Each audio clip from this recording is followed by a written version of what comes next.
नमस्कार, मेरा नाम धीरेन्द्र कुमार है और आप सभी दर्शकों का स्वागत है हमारे खास कार्यक्रम कमोडिटी के मार्केट में। आज हम इस कार्यक्रम में बात करेंगे गेहूं पर। पिछले हफ्ते भारत सरकार ने गेहूं के निर्यात पर रोक लगा दिया था। ऐसा माना जा रहा है कि भीषण गर्मी और लू की वजह से गेहूं का उत्पादन इस बार कम रह सकता है। साथ ही मांग बढ़ने की वजह से गेहूं की कीमतों में जोरदार तेजी हाल फिलहाल में देखने को मिली है। वही अगर पिछले एक साल की बात करें तो गेहूं के आटे के खुदरा भाव में भी 20% से ज्यादा की बढ़ोतरी हो चुकी है। मोदी सरकार ने इन्हीं सब बातों को ध्यान में रखते हुए निर्यात पर रोक का फैसला किया है। हालांकि एक दिन पहले ही सरकार देश से गेहूं एक्सपोर्ट में बढ़ावा देने के लिए डेलीगेशन की तैयारी कर रही थी और उसके महज सिर्फ एक दिन बाद निर्यात पर रोक का फैसला ले लिया गया। अब निर्यात पर रोक लगने के बाद गेहूं को लेकर क्या सिचुएशन बन रही है और उसका भविष्य क्या है, उस पर आज हम चर्चा करेंगे। आज की इस चर्चा में हमारे साथ जुड़ रहे हैं ट्रेड एनालिस्ट और मल्टी कमोडिटी ट्रेडर देवेंद्र बोरा और ओरिगो ई मंडी के senior manager Indrajit Paul.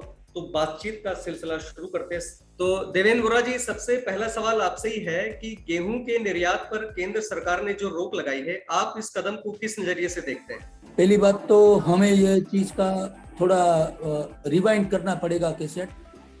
Last year हमारा गेहूं काफी अच्छी मात्रा में एक्सपोर्ट हुआ और 13 अप्रैल लास्ट ईयर पिछले साल से कंटिन्यू माल गया और लगभग 50 लाख और 70 लाख टन के बीच में का जो हमको आइडिया नहीं था, वो गेहूं अपना सभी दूर पूरी हिंदुस्तान से पूरी दुनिया में गया। और सरकार को एक आशा बनी, किसानों को एक आशा बनी कि हमारा गेहूं पूरी दुनिया में जा सकता है। क्यों? जहां जहां हमारा गेहूं गया उधर हमको रिपीट ऑर्डर आया और नए नए जो देश है वो भी आया हमारे पास कि भाई हमको गेहूं चाहिए। और 22 फरवरी को जैसे रसिया और यूक्रेन का जो वॉर या युद्ध डिक्लेयर हुआ, उसके बाद में वो जो ब्लैक सी का जो यूक्रेन और रसिया का जो गेहूं जाता था हर साल 90 लाख टन से 1 करोड़ 20 लाख टन पूरी दुनिया को, वो जो चांस है, जो आफत में अवसर है, वो हिंदुस्तान को प्राप्त हुआ और उसका अच्छा बेनिफिट हमारे किसान को मिलना चाहिए था और मिला भी। पिछले कई दिनों से थोड़ा दबाव सरकार के ऊपर था कि भाई हिंदुस्तान की हालत श्रीलंका जैसी नहीं हो जावे, इसके जैसी नहीं हो जावे। और जो बोलते हैं ना, इतना प्रचंड दबाव बन गया कि सरकार को किधर न किधर सोचने के लिए मजबूर होना पड़ा। नहीं तो 11 तारीख को 10 तारीख को सरकार की टीम जा रही है विदेश में कि भाई हमारा गेहूं ले।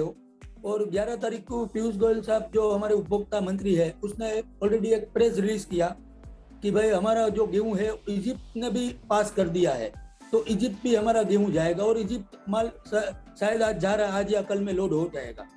सर, मेरा वही सवाल है कि अब जैसे निर्यात पर रोक के बाद किसान और स्टॉकिस्ट अब क्या कदम उठा सकते हैं? अभी ऐसा है कि जो सरकार है उसको अगर ये उतारा कम आया, इल्ड कम आया है, तो किसानों को जो जिसका गेहूं अभी बचा है, बाकी है, और अभी जो माल मंडियों तक नहीं लाया है, उसको कुछ एडिशनल, मेरे हिसाब से जो 15-20% जो उतारा कम आया है, उसका कुछ एक्स्ट्रा बोनस या पेमेंट उनको देना चाहिए, ऐसा मैं समझता हूँ।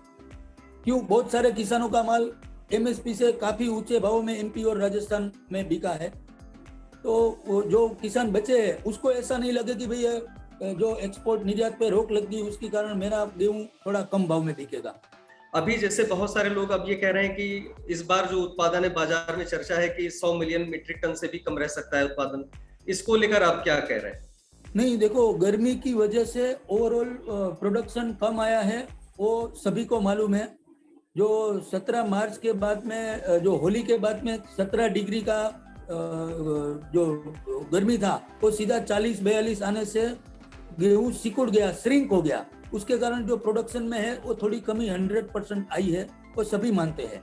अच्छा, एक चीज ये बताइए सर कि जैसे अभी निर्यात पर रोक लग गया है, तो अब इन जो मौजूदा हालात में आप कितना देख पा रहे हैं, कितना अब निर्यात और होगा?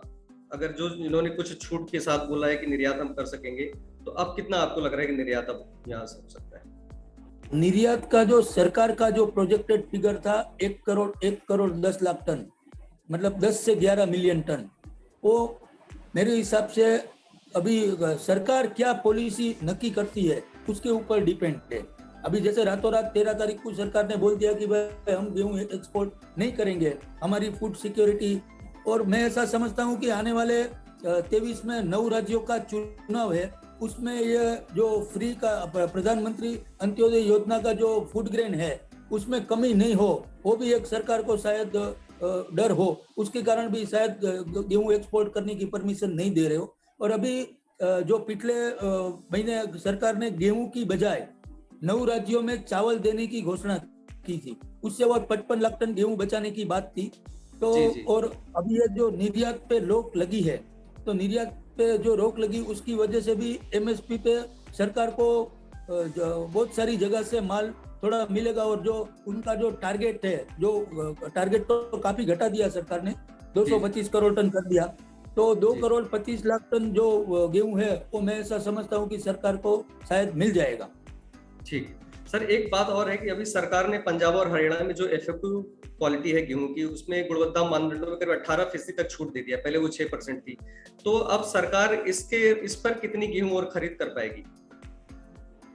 अभी ऐसा है कि जो गेहूं इसके पहले भी, आज से 5-7 साल पहले जब भी गेहूं लश्कर हो गया था, जैसे कोई बेमौसम बरसात हो गई थी तो गेहूं पूरा सफेद हो गया था खेतों में, तो भी वो सरकार ने माल लिया था। और ये सरकार माल मेरे हिसाब से लेगी, और उसने वो जो स्पेसिफिकेशन में थोड़ा चेंजेस किया है, लेकिन गेहूं तो सरकार लेगी, ऐसा उसमें कोई दो राय किसी को भी नहीं है। और ऐसा कोई किसान को सरकार, मैं नहीं समझता हूँ कि अकेला छोड़ देगी। उसकी जो तकलीफ आई है वो नेचुरल तकलीफ है, उसमें कोई किसानों ने कोई गड़बड़ की ऐसा नहीं है।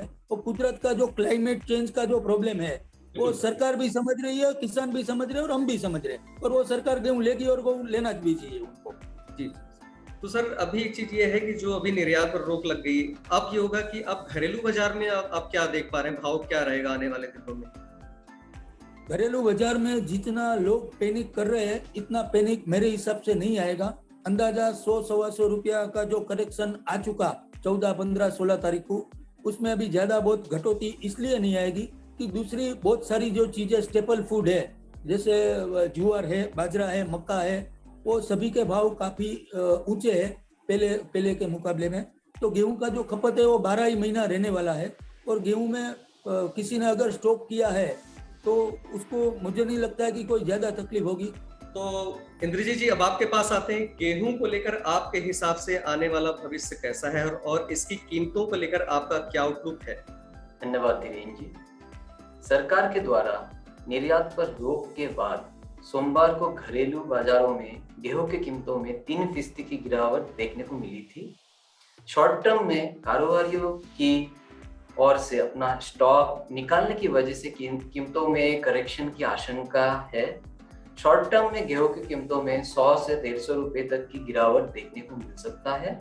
हालांकि गेहूं की कीमतों में आई गिरावट ज्यादा दिन नहीं चलेंगे, क्योंकि इस साल गेहूं का उत्पादन कम होने का अनुमान है। साथ ही पिछले साल की तुलना में सरकार के पास गेहूं का जो स्टॉक है वो 42% की गिरावट दर्ज की गई है। वहीं पिछले साल की तुलना में ओएमएसएस के तहत सरकारी गेहूं की बिक्री में भी गिरावट रहेगी, और यही वजह है कि खुले बाजार में गेहूं की मांग बनी रहेगी। लंबी अवधि यानी दिसंबर 2022 तक गेहूं का भाव 2500 रुपए से लेकर 2600 रुपए प्रति क्विंटल के स्तर तक पहुंच सकता है। धन्यवाद धीरेन्द्र जी। जी। तो बातचीत के सिलसिले को आज हम यहीं पर खत्म करते हैं। आज की चर्चा में शामिल होने के लिए आप दोनों का बहुत बहुत धन्यवाद। आने वाले शो में कमोडिटी मार्केट से जुड़ी फिर किसी बड़ी हस्ती को लेकर आपके सामने आएंगे। तब तक के लिए नमस्कार।